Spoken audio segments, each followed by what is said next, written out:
Moving on, with somber hearts, Israel marks the first anniversary of the Hamas attack at the Nova Music Film Festival. The attack triggered massive protests worldwide, is now taking the shape of a wider regional conflict. A memorial ceremony was held at the site of the music festival, where over 360 people were killed and dozens taken hostage. Families gathered around photos of their loved ones, while people lit candles and added mementos or photos, crying and embracing in an area now called the Hostage Square. Sad emotion, unbelievable. We didn't, until now, we say I didn't believe until now what happened. It's like a dream, like a nightmare. Not dream is something good, nightmare, and it's not finished. Continue. We hope everybody, because he has a friend over there also, that we are hope that they bring him back. At the Knesset in Tel Aviv, the Israeli flag was lowered to half-mast as a mark of respect in the memory of those killed.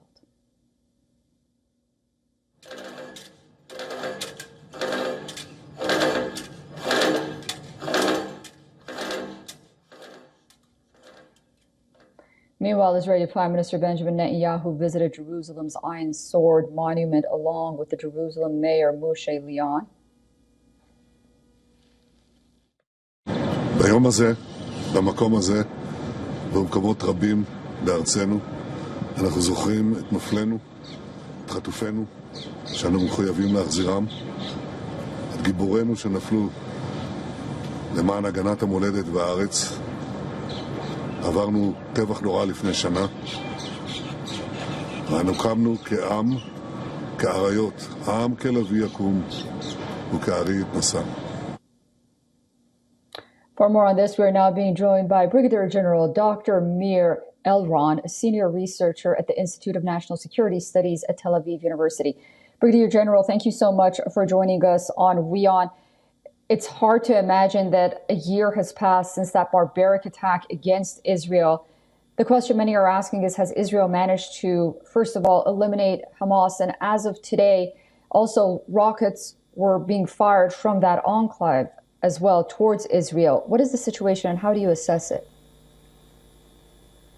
Well, this is really a very significant day for us, 1 year after the barbaric attack of Hamas, which caused the slaughter of 1,200 civilians and military people in the southern part of Israel, lots of injured people, and of course 250 people were kidnapped. This was a major shock, a national trauma, a collective trauma in Israel.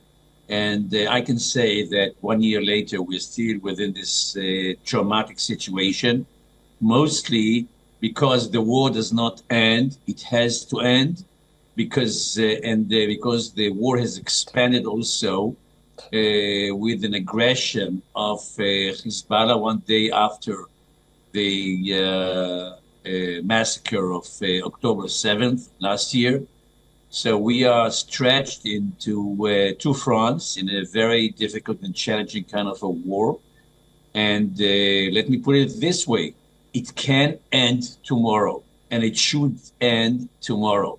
The responsibility for the end of the war is totally that of Hamas on one hand and its leader, Yahya Sinwar, who is out of contact. And the same thing goes for the leadership of Hezbollah that has been dismantled in the last weeks.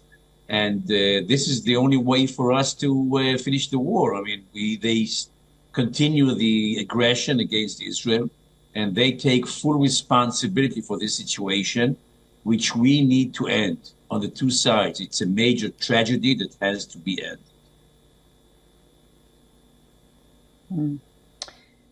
And how do you see Israel's next move with the bombardments in Lebanon, also bombardments from Lebanon into Israel, and the readying up to retaliate against Iran possibly? It appears that Israel is making plans for that.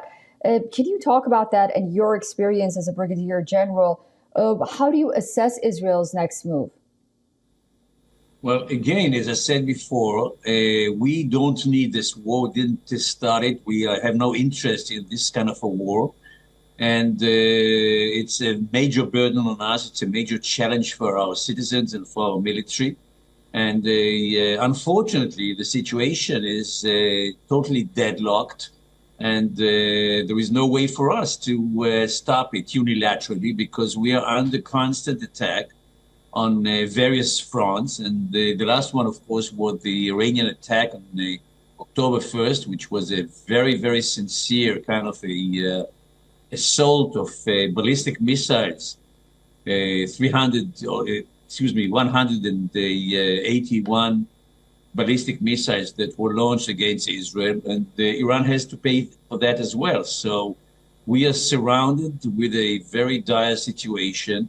And I must say that we don't have any interest in the expansion of this war. We need it to stop. But the problem is that the other side, the three sides that are fighting against us, apparently have no interest to stop that. And this is a tragedy, not only for us, but I think to a large extent also for the people of Gaza, the people of Lebanon. And I hope that this will not be the case also with regard to the people of Iran. And I think that something has to be done about that. I'm very pleased with the fact that the United States is trying to do its utmost to bring about a pause in this situation. But apparently it is rejected by Hamas, by Hezbollah, and of course also by the Iranians. So we are at a dead end here. And I cannot tell you that I see a very bright horizon coming any time very soon. But I think that it is important to bring it to an end. I think that the only way for us to bring it to an end is to exert pressure on the other side so it understands, the leaders over there understand that this is the only way for them to stop firing at us, and stop striking us with missiles, with rockets, and with different kinds of high trajectory weapon system, causing very, very severe damage to the Israeli population and to our military. So it has to stop, as I said before, it has to stop sooner rather than later. Yeah, a grim reality indeed, and it doesn't seem like there is any light at the end of the tunnel, coupled with a very somber day in Israel, notably for the families who have loved one in hostage and in Hamas captivity as well. Dr. Mir Elron, I appreciate you speaking to us today. Thank you. Thank you very much for having me. For all the latest news, download the WION app and subscribe to our YouTube channel.